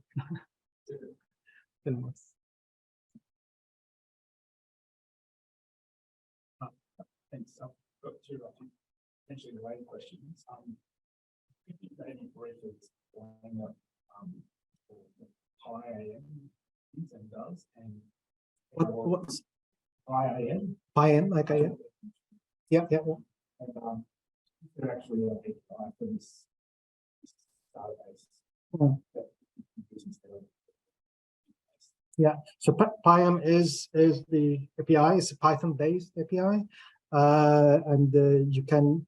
So the good thing about PIAM is it's kind of designed to understand the data structure that comes out of the IMC. It does checks when you load a bunch of scenarios data. It does the necessary checks to ensure that you can do an accurate analysis. And it has a lot of features that allows you to generate metadata, right? Without needing to write detailed code. So there are already functions in there and PIAM has an online documentation. I can actually pull it out now. Right, there you go. Right, so you can see here, PIAM is designed to manipulate and to work with IMC structured data that comes from global IAMs and also national sectoral and regional IAMs, as long as they follow the same data structure designed by IMC. There is instruction on installations and so on, and there are tutorials to do all sorts of things. So I can go, for instance, to plot gallery, and then you can see here, instead of post-processing the data to be able to plot a pie chart, there are functions within PIAM that allows you to do that very quickly. So if you work with Python, and from personal experience, you don't need to invest a lot of time to get on top of the functions within PIAM. Then you'll be able to generate more complex analysis and more complex plots than what the Explorer allows you. And so this Python package actually directly places with the IASA database. Yes, so there are two ways. You can either connect directly to the IASA database online, or you can download it to your own desktop, laptop, and then you can load the data from there. Yeah, but I mean, you can do a lot of statistical analysis that are quickly available through functions in the PIAM package. You could do a lot of plotting. You could generate your own metadata. So all the metadata that we have in the AR6 scenario database is actually generated using PIAM. Jared, please correct me if I'm wrong. Yeah, PIAM is actually correlated PIAM mixing data. PIAM is more from the IAM groups, and this all data is more from different IAMs, but how you data the PIAM one.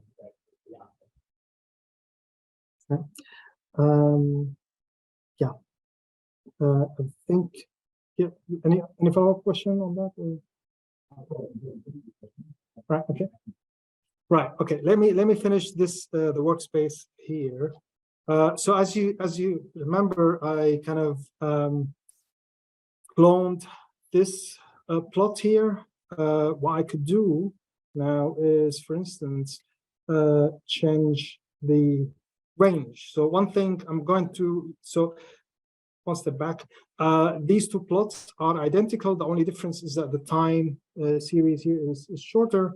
So what I could do here, I could also shorten the range to from 2020 to 2060. That's one thing. So I did not need to recreate the plot from scratch. I just cloned it and I did this change. I could also, for instance, instead of having final energy, I could focus on primary energy. So what I'm going to do here, I'm going just to get rid of all these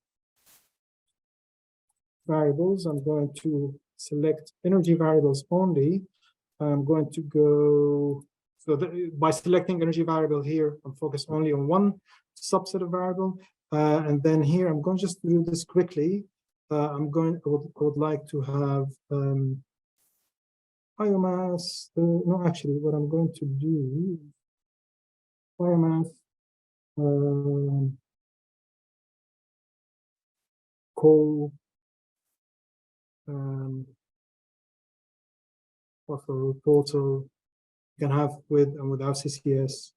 Interested in geothermal and hydro and so on, right? So you have to have some underlying intuition why you selected the variables that you selected. I press apply, and then here I have these variables plotted in stacked bar chart. So here the way that this plot, I could for instance have it as a linear plot. If I stop the toggle here, this is the linear plot, but it wouldn't make sense in the case of subsectors aggregated or energy vectors or primary energy mix. It would make more sense to have a bar chart, and it would make even more sense instead of having a bar chart to have stacked bar chart.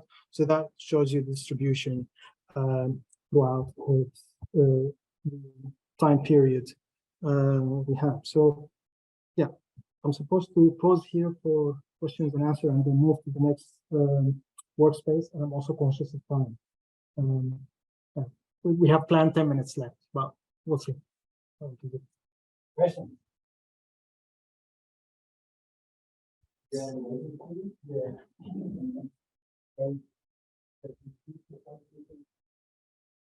Thank you. I'm Alberto Menucci, and I'm a postdoc in Ocean Wave Climate here at the University of Melbourne. Sorry if this question lies a little bit outside your efforts, but I was curious to know if a similar effort actually is there from IPCC on CMIP or CMIP-derived climate models evaluation, because I'm producing my own climate model for waves, and I've seen that it's a little bit scattered how they do the evaluation. So I was wondering if actually there is a plan of integrating and making it as a nicer framework like this one also on CMIP, or is probably that lies outside your effort, or it's more a CMIP community. Yeah, I can kind of answer it, but I see some experts in, so you can maybe answer it better. So there's a task being formed and for a lot of deep. And so as part of that deep marketing team, we're looking at developing frameworks to understand it earlier on in the process. So things such as ourselves, looking at the simplified model, we need a lot of information to provide the information back to the community earlier rather than later, and kind of the process and whatever has to do with the practices that we similar to this. For some of the derived output from the global model.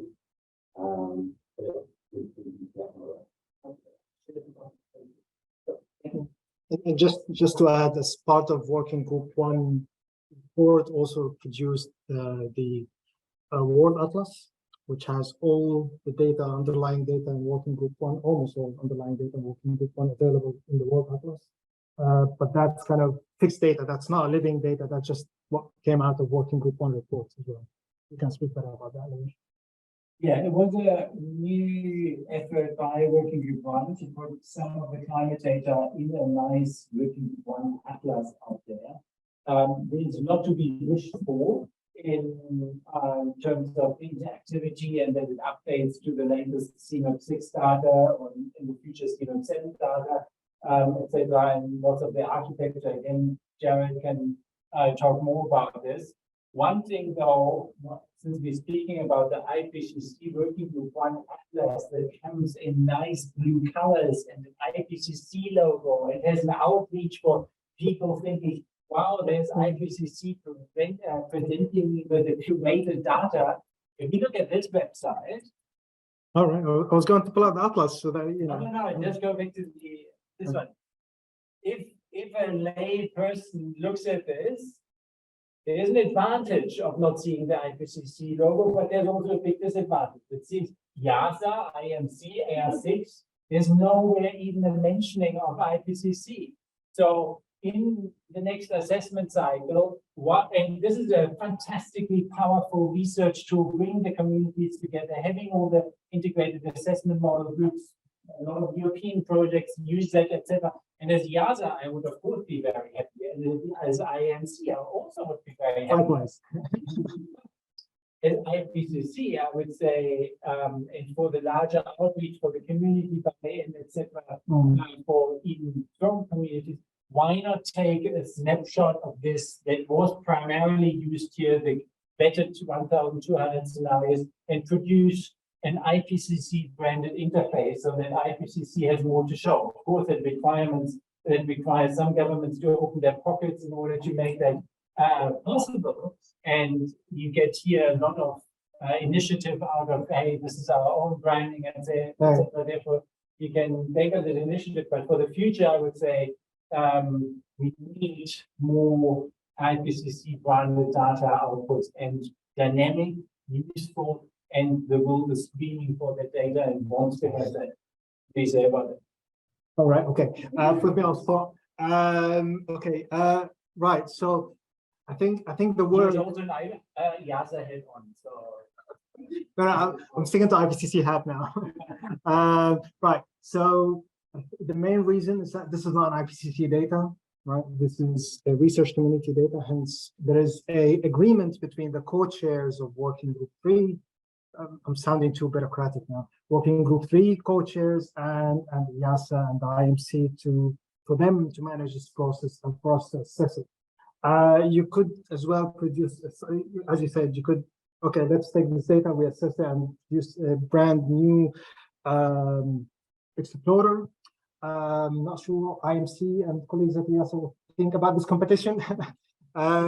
It doesn't need to be a competition. It needs to be a snapshot of, look, this is what the line for. This is similar to the WCRP, there's also, it's all CMAP community. It's a community who produces the data. It's a community who does a lot of the initiatives. But then it's still the IPCC Working Group One atlas that provides a nice product, one of the nice products in the world.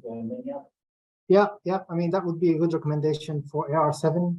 The Bureau is meeting as we speak, so I can nudge that offline. And then we have the IPCC scenario workshop from my son, I believe, will come in as well. So that's one of the things that we can also ask for as well. Yeah, but yeah, we require bigger TSU technical support unit and bigger team to work on these things. Yeah, hopefully it will be an ambition for AR7. Any other questions? Right. Thanks. I just have a question about about or descriptive or something about the scenarios. In the past, and in an early iteration of this, basically on the shoulder and say, which scenarios do I need to look at? Don't include this one because it does this one or something. So, given there's hundreds, over 1,000 scenarios, for someone who's not aware of this, how do you, is there a resource that allows you to see this scenario? Yeah. So a huge amount of metadata has been created actually for these scenarios, and that's actually my next step. So I don't know if you've noticed so far, I worked on the region tab, on this variable tab, options range, data selection, regions, but I did not touch the scenario one.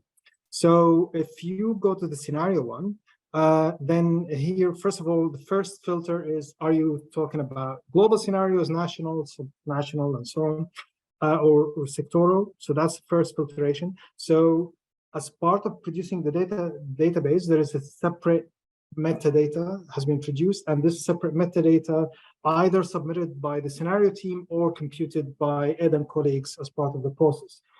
So these boxes here on the select scenarios, these are reflecting the metadata. So one of the regional scope is one of the input from metadata. And here there's add additional filters by group and quantitative indicators. So this is all the metadata indicators available in the database. And one of the metadata indicator we selected here for this particular plot is the IMP marker. So that's illustrative mitigation pathway marker. You could also, for instance, select category. So that category 1 to category 8 as part of the metadata as well. And then if you're interested with the exceedance probability of 1.5 degrees, for instance, you can select that as metadata, and that will kind of reduce the number of scenarios that you can select here in this table. So here we pre-selected the IMP marker as metadata, and then once you select a filtering criteria, then a new box will pop up that will give you the option under this metadata. So let me do the simple one, category. If I click on category as a filter, then also need to give it time. You see here, so we have now a new box called category with all the possible categories, right? I chose a string metadata, but you can also have numerical metadata, such as the level of CO2 emissions in 2030, cumulative emissions, and so on. And then here, for instance, what I wanted to demonstrate next is, for instance, comparing the REN 2 degrees, so that's renewable based illustrative mitigation pathway of 2 degrees, to compare it with current policy pathway. So I'm selecting here two scenarios, apply selection. Okay, no, not sure what happened here. Right, sorry, I need to remove this. Right, if I apply selections, and here I have two scenarios. And then these will be applied, plotted side by side. So what you can see here is that the trajectory of mixed of primary energy mix for both scenarios plotted side by side. And then I don't think we will have time for that, but just quickly to say the other workspace that we prepared and will be publicly available is scenarios submitted by colleagues at CSIRO using the Model Times Australia. And then here they have multiple scenarios submitted as part of the study. Exactly the same idea. You can do linear plots, you can do stack bar plots to illustrate different things, or to illustrate different variables in this scenario. Can I borrow 5 minutes? Just for those of you who have to go, thank you for your participation. Okay. Right, I just wanted to mention the documentation. So the underlying documentation for the database is available here. So these are the documentation for all the data within the database. I showed you earlier, you can do the documentation for specific plot as well. So that's a subset of the documentation that is relevant only to this plot, or you can go full on if you fancy with the documentation of all database. Downloads, this contains information about the different releases of the data, and then you can download the entire data. If you want to use the Python package that we talked about earlier, you can either connect directly to EASA or download the data from here. And then here in the license tab, we have information about how this data came about, some background information, and then the scope and so on. And I think my last thing to do is that this is a combination of a lot of people work. Some of them were here in the room. A lot of about 100 of working group 3 authors and non-working group 3 authors as well, Ed and others who made this happen, and of course the scientists and the underlying researcher who did these studies in the first place. So thanks to everyone. Thank you for your attention, and yeah, that's the end of the session. And big thank you to Alana, and also big thank you to Modern Climate Futures hosting today's event, with the people behind the scenes organizing it. Thank you so much, Alana. And thank you for those online, and we hope to see you soon again at another of these Melbourne Climate Future events. Thank you.